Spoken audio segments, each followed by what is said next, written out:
ব্রহ্মচারীকে মুক্তি না দিলে আগামী মাসে ঢাকা থেকে চট্টগ্রাম লং মার্চ ঘোষণা করা হবে।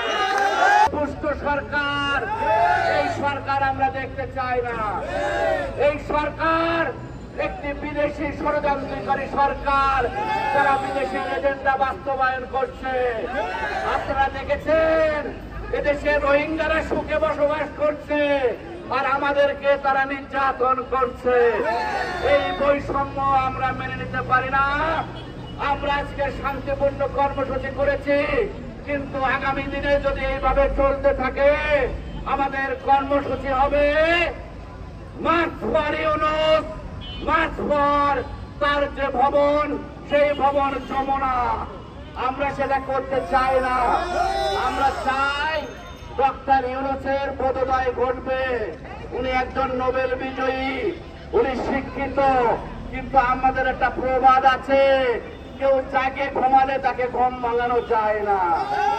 উনি জেগে ঘুমাচ্ছেন। উনি বাংলাদেশের সংখ্যালঘু সম্প্রদায়ের নিরাপত্তা দিবেন বলেছিলেন।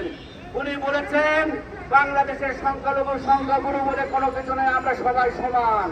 কিন্তু উনি যে সংস্কার কমিশন করেছেন সেখানে একজনও সংখ্যালঘু প্রতিনিধি রাখেন নাই। উনি মনে এক কথা, মুখে এক কথা বলছেন। উনি বাংলাদেশ থেকে সনাতনী সম্প্রদায়কে নিচ্ছিন্ন করতে চায়, শূন্য করতে চায়। আমলেও আমরা দেখেছিলাম সংখ্যালঘু সম্প্রদায়েরা এই শেখ হাসিনার আমলে সব থেকে বেশি নির্যাতন হয়েছে। তার থেকে শুরু করে নাসিরনগর সাল্লা। আমরা যখন নিরাপত্তার কথা বলেছিলাম তখন তারা বলেছে আপনাদের মামার বাড়ি ভারত, কিন্তু আপনি নিজে এখন ভারতে চলে গেছেন। বন্ধুরা আমার, এটা যদি আমাদের মামার বাড়ি হয়, আপনার কি দাদার বাড়ি নাকি নানার বাড়ি সেটা আমরা জানতে চাই।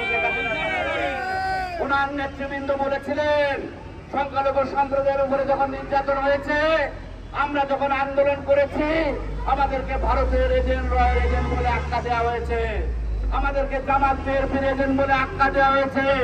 এবং তারা বলেছেন এদেশের সংখ্যালঘু সম্প্রদায়ের এক পা থাকে বাংলাদেশে, এক পা থাকে ভারতে, কিন্তু তার দুই ভাই বন্ধুরা আজকে ভারতে রয়েছে। শুধু সে নয়, যারা নির্যাতন করেছে সেই আওয়ামী লীগের লোকজন আজকে ভারতে রয়েছে। সেই জন্য ডক্টর ইউনূসকে বলতে চাই, এবং যারা সংখ্যালঘু সম্প্রদায়কে নির্যাতন করছেন তাদের বলতে চাই, তারা তো ভারতে গেছে, আপনারা কোথায় যাবেন? পাকিস্তান। পাকিস্তান তো কোনো বর্ডার নেই 1900 কিলোমিটার ধরে, অতএব পলাতে পারবেন না। সংখ্যালঘু সম্প্রদায়কে নিরাপত্তা দিন, সংখ্যালঘু সম্প্রদায়ের সুখ দুঃখের কথা শুনুন, সংখ্যালঘু সম্প্রদায় আপনাদের সাথে থাকবে। আর না হলে খেলা হবে আগামী নির্বাচনে, খেলা হবে। সংখ্যালঘু সম্প্রদায়কে অবজ্ঞা করে কেউ নির্বাচনে ক্ষমতায় যেতে পারে নাই। আগামী দিনেও সংখ্যালঘু সম্প্রদায় ছাড়া কেউ ক্ষমতায় যেতে পারবে না।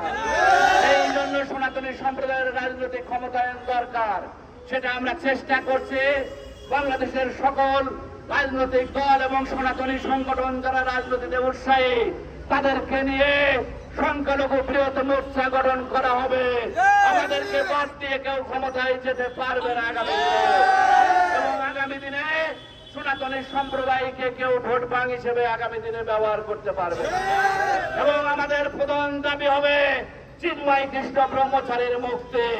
চিন্ময় কৃষ্ণ ব্রহ্মচারীকে মুক্তি না দিলে আগামী মাসে ঢাকা থেকে চট্টগ্রাম লং মার্চ ঘোষণা করা হবে।